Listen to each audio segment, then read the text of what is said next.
जन दुख जाय।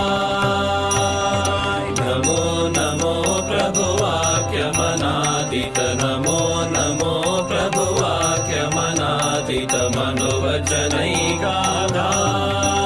प्रभु मनोवचनैकाधार।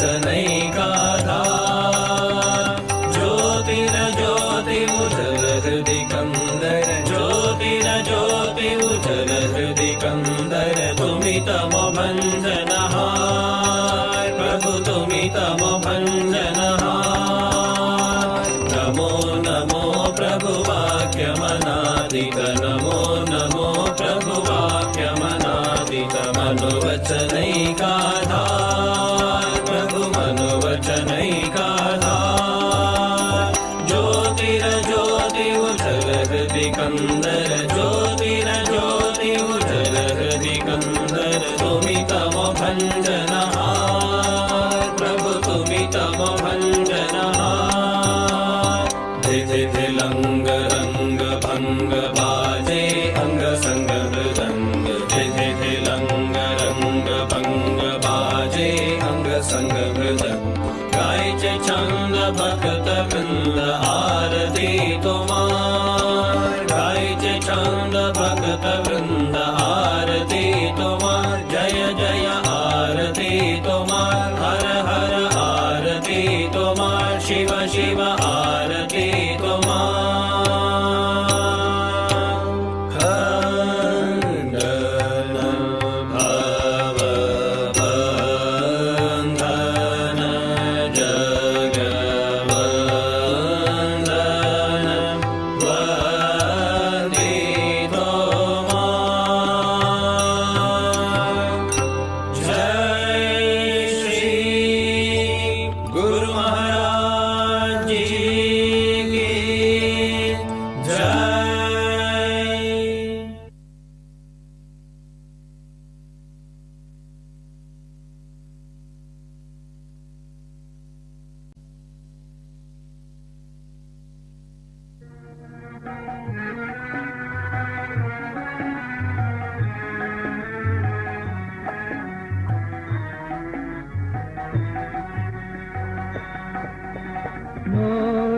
महेश्वर मोज्ज्वल भास्कर मे तमर नरवन्द्यम्। महेश्वर मोज्ज्वल भास्कर मे तमर नरवन्द्यम्। वन्दे वेदतनुमूर्छित गर्हित कामकाञ्चन बान्धम्। वन्दे वेदतनुमूर्छित गर्हित कामकाञ्चन बान्धम्। महेश्वर मोज्ज्वल भास्कर मे तमर नरवन्द्यम्। महेश्वर मोज्ज्वल भास्कर मे तमर नरवन्द्यम्।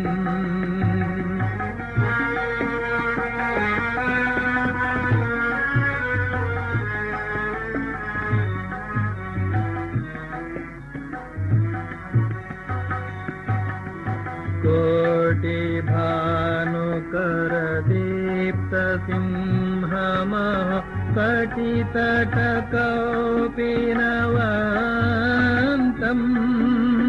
कोटि भानुकर दीप्त सिंहमः कटितट कौपीनवन्तम्। अभिरविहुङ्कारनादितदिङ्मुख, अभिरविहुङ्कारनादितदिङ्मुख, प्रचण्ड ताण्डव नृत्यम्। अभिरविहुङ्कारनादितदिङ्मुख, प्रचण्ड ताण्डव नृत्यम्। मूर्तमहेश्वरमोज्ज्वल भास्करमेष्टममर नरवन्द्यम् मूर्तमहेश्वरमोज्ज्वल भास्करमेष्टममर नरवन्द्यम्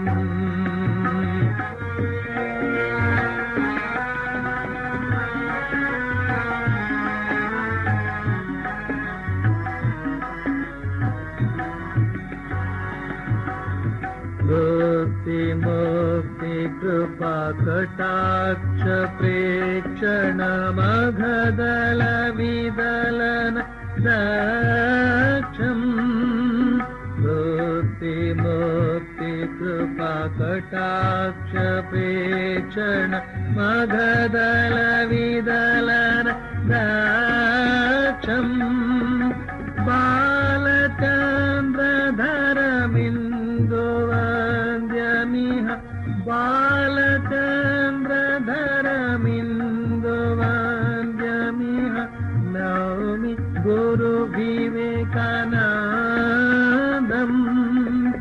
बालचन्द्रधरमिन्दुवन्द्यमिह नौमि गुरुविवेकानन्दम् मूर्तमहेश्वरमोज्ज्वल भास्करमेष्टममर नरवन्द्यम् मूर्तमहेश्वरमोज्ज्वल भास्करमेष्टममर नरवन्द्यम्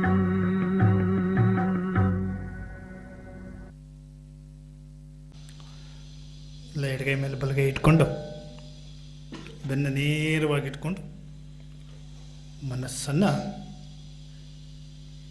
ನಮ್ಮ ಕಣ್ಣುಗಳ ಮುಂದೆ ತಂದುಕೊಂಡು ಭಾವಿಸ್ತೋಣ. ಎಲ್ಲರ ಮನಸ್ಸು ಪ್ರಶಾಂತವಾಗಿರಲಿ. ಯಾವ ಒಂದು ಚಿಂತನೆಯೂ ಮನಸ್ಸಿಗೆ ಬರದೇ ಇರಲಿ, ಯಾವ ಥಾಟ್ಸು ಮನಸ್ಸಿಗೆ ಬರದೇ ಇರಲಿ. ಮನಸ್ಸನ್ನು ಪ್ರಶಾಂತವಾಗಿಟ್ಕೊಂಡು ನಮ್ಮ ಕಣ್ಮುಂದೆ ಭಗವಾನ್ ಶ್ರೀರಾಮಕೃಷ್ಣರ ದಿವ್ಯ ಮೂರ್ತಿಯನ್ನು ಭಾವಿಸೋಣ. ಶ್ರೀರಾಮಕೃಷ್ಣರು ಆ ಒಂದು ಭಾವ ಸಮಾಧಿಯಲ್ಲಿರುವಂಥ ನಿಂತುಕೊಂಡಿರುವಂಥ ಆ ಒಂದು ಮೂರ್ತಿಯನ್ನು ಭಾವಿಸೋಣ. ಸಾಮಾನ್ಯ ನಾವೆಲ್ಲ ಅದು ಫೋಟೋ ನೋಡಿರ್ತೀವಿ, ಮಕ್ಕಳ ಸಂಘದವರೆಲ್ಲನೂ. ಶ್ರೀರಾಮಕೃಷ್ಣರು ಕೇಶವ ಚಂದ್ರಸೇನ್ ಮನೆಯಲ್ಲಿ ಭಾವ ಸಮಾಧಿಗೆ ಹೋದಾಗ ಆ ತೆಗೆದಂಥ ಅಪರೂಪವಾದಂಥ ಒಂದು ಫೋಟೋ ಅದು. ಅದರಲ್ಲಿ ಶ್ರೀರಾಮಕೃಷ್ಣರು ಸ್ಥಿರವಾಗಿ ನಿಂತುಬಿಟ್ಟಿದ್ದಾರೆ. ಉಸಿರಾಟ ಇಲ್ಲ, ಏನೂ ಇಲ್ಲ ಅವ್ರಿಗೆ. ಆ ಭಾವ ಸಮಾಧಿಯಲ್ಲಿರುವಂಥ ಶ್ರೀರಾಮಕೃಷ್ಣರ ಮೂರ್ತಿಯನ್ನು ಭಾವಿಸ್ಕೊಳ್ಳೋಣ. ನಾವು ಭಾವಿಸ್ತಾ ಆ ಶ್ರೀರಾಮಕೃಷ್ಣರ ಪಾದತಲವನ್ನು, ಆ ಪಾದಗಳನ್ನೆಲ್ಲ ಈಗ ಭಾವಿಸೋಣ. ಶ್ರೀರಾಮಕೃಷ್ಣರ ಪಾದತಲದಲ್ಲಿ ನಾವು ಕೂತಿದ್ದೀವಿ. ಅವರು ಭಾವ ಸಮಾಧಿಯಲ್ಲಿ ನಿಂತಿದ್ದಾರೆ, ನಾವಲ್ಲಿ ಪಾದದ ಹತ್ರ ಕೂತಿದ್ದೀವಿ. ಆ ಪಾದಗಳನ್ನೇ ನೋಡ್ತಾ ಆ ಭಗವಾನ್ ಶ್ರೀರಾಮಕೃಷ್ಣರ ನಾಮಜಪ ಮಾಡೋಣ. ಆ ನಾಮಜಪ ಆಗೋವರೆಗೂ ನಮ್ಮ ಮನಸ್ಸು ಕೇವಲ ಆ ಪಾದಗಳ ಹತ್ರನೇ ಇರಬೇಕು. ಇನ್ನೆಲ್ಲೂ ಹೋಗದೆ ಇರೋಂಗೆ ನಾವು ಮನಸ್ಸನ್ನ ಕಂಟ್ರೋಲ್ ಮಾಡೋಣ. ನಮ್ಮ ಮನಸ್ಸಿವಾಗ ಶ್ರೀರಾಮಕೃಷ್ಣರ ಪಾದತಲದಲ್ಲಿದೆ ಅಂತ ಭಾವಿಸ್ತಾ ನಾಮ ಜಪ ಮಾಡೋಣ. ಓಂ ನಮೋ ಭಗವತೆ ರಾಮಕೃಷ್ಣಾಯ. ಓಂ ನಮೋ ಭಗವತೆ ರಾಮಕೃಷ್ಣಾಯ. ಓಂ ನಮೋ ಭಗವತೆ ರಾಮಕೃಷ್ಣಾಯ. ಓಂ ನಮೋ ಭಗವತೆ ರಾಮಕೃಷ್ಣಾಯ. ಓಂ ನಮೋ ಭಗವತೆ ರಾಮಕೃಷ್ಣಾಯ. ಓಂ ನಮೋ ಭಗವತೆ ರಾಮಕೃಷ್ಣಾಯ. ಓಂ ನಮೋ ಭಗವತೆ ರಾಮಕೃಷ್ಣಾಯ. ಓಂ ನಮೋ ಭಗವತೆ ರಾಮಕೃಷ್ಣಾಯ. ಓಂ ನಮೋ ಭಗವತೆ ರಾಮಕೃಷ್ಣಾಯ. ಓಂ ನಮೋ ಭಗವತೆ ರಾಮಕೃಷ್ಣಾಯ. ಓಂ ನಮೋ ಭಗವತೆ ರಾಮಕೃಷ್ಣಾಯ. ಓಂ ನಮೋ ಭಗವತೆ ರಾಮಕೃಷ್ಣಾಯ. ಓಂ ನಮೋ ಭಗವತೆ ರಾಮಕೃಷ್ಣಾಯ.